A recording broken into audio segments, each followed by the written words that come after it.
Изборот на јавен обвинител е неверојатно тешка работа. Причината е што се работи за една важна личност во правосудниот систем и оно што ме вчудоневидува е дека обично кога се бираат јавни обвинители, предлагачите имаат многу аргументи зошто токму тој човек треба да биде избран за јавен обвинител. Овде нема никој кој се јави за збор, изгледа нема кого да брани. Оценките од за 2023 на Европската Унија велат дека нема напредок или има ограничен напредок, а најзагрижувачка состојба е онаа во правосудството и борбата против корупцијата и замислете, тука оценката е во кластерот темели 0, ама ќе речете и нулата е број. Кога ја читаме оценката во поглавјето 23, исто така се вели дека има недостаток на напредок во правосудството и фундаменталните права и ова опасно го подкопува аргументот за нашата висока законска хармонизација. Не можам да не кажам дека се уште ја чувствувам горчината од 2022 година, кога беше тестиран новиот начин на избор на јавен обвинител на основното јавно обвинителство за организиран криминал, кога дури 160 јавни обвинители му дадоа доверба на човек кој што беше анонимен во правната фела, не само значи меѓу граѓаните, туку и во правната фела. Чинам дека овој метод на анонимност продолжува и во случајот на господинот Љупчо Коцевски. Не можам да не кажам дека кога велам дека е толку значаен статусот јавен обвинител, тргнувам од фактот дека во некои држави, како во Британија, јавниот обвинител, public prosecutor, е дури член на владата во поширока смисла на зборот. Значи, по господинот Ислам Абази, сега имаме еден исто така интересен кандидат. Кандидатот доаѓа од Советот за јавните, со согласност на Советот на јавните обвинители и не можам да не кажам дека Советот на јавните обвинители е далеку од тоа да биде микроскоп или да биде рентген на работата на јавното обвинителство и наместо да биде фактор на владење на правото, мислам дека беше фактор на урнисување на правото. Искрено, не очекувам промени, не очекувам реформи, освен ако ниту исчекорување од нула за правосудниот систем. Мислам дека господинот Коцевски е поставен или ќе го бираме денеска овде, зошто? За да ја брани нулата, ама нели и нулата е број. На што ја темелам на што го темелам овој мој заклучок? Интересни се податоците од неговата биографија, ако воопшто може да се нарече биографија, бидејќи читам, ама тој за мене е човечка и правна енигма. Имено, искрено, тргнувајќи од Божицата, очекував жена да биде кандидатка, Јустиција е со врзани очи, таа нешто персонифицира, но еве имаме повторно кандидат. Повеќе им верувам на моите колеги, врвни во оваа област, кога велат дека медиокритетството продолжува, а ние мораме да направиме длабоки реформи за да исчекориме од нулата.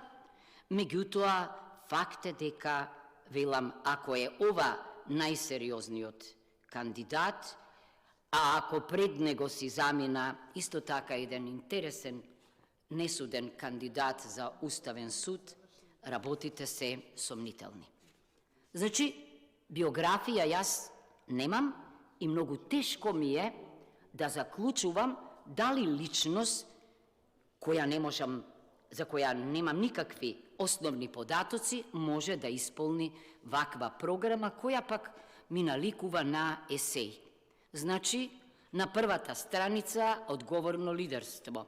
Се разбира дека лидерството се гради со тешка и макотрпна работа, со учење, со докажување, меѓутоа јас реков немам пред мене професионален профил, немам пред мене трудови, немам пред мене оценки за да можам да гарантирам или за да можам да верувам дека пред нас е човек кој што ќе направи исчекор во правосудството. Значи, немам докази дека ќе бираме безкомпромисен борец за правото и правдата. Предлогот доаѓа од владата и сме зборувале околу изборот. Јас да искористам дека не е добро да се бира на ваков начин јавен обвинител. Јас би сакала еден широк состав на експерти со нас пратениците да ја креира, да ја нацрта сликата на кандидатите, за да можеме да одлучиме кој мислиме дека е најдобриот кандидат. На втората страница повторно слика една светлина и си велам да не е асоциацијата на Диоген, кога го бара правото и правдата со свеќа, Диоген го бараше човекот, ама читам овде зголемување на самостојност, непристрасност, професионалност, транспарентност и немам докази дали во досегашната негова работа кандидатот на вистина покажал афинитет, спремност и докази за вакво нешто.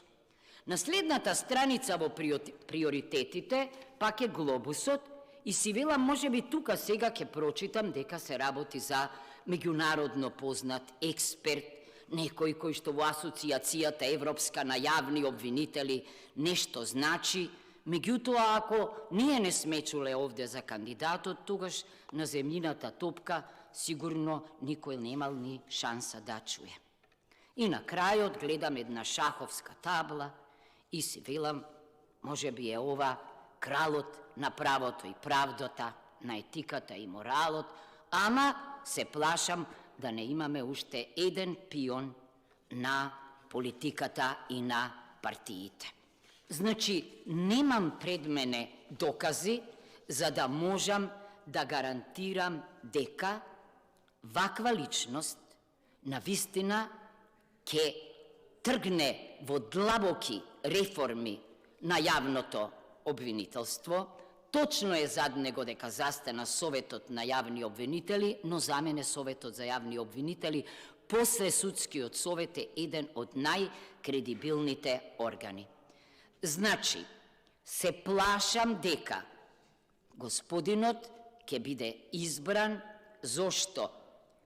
За да го продолжи така нареченото јавно-приватно политичко партнерство во судството, а не за да го реформира. Значи, ако јавното обвинителство во моментов има 1% доверба од граѓаните, а оценката за правосудството во последниот извештај е 0, тука некаде ќе се движи исчекорот, помеѓу 0 и 1. Целосно се согласувам со еден мој колега, со критичен ум, кој што вели дека ако ние ја продолжуваме приказната беше онаа со господинот Јовевски, кој работеше во најобоената институција за време на протестите, да подсетам на шарената револуција. Ако првиот човек беше обвинет, тогаш сигурно и вториот човек учествувал во тоа. Благодарам. Ви благодарам и вам.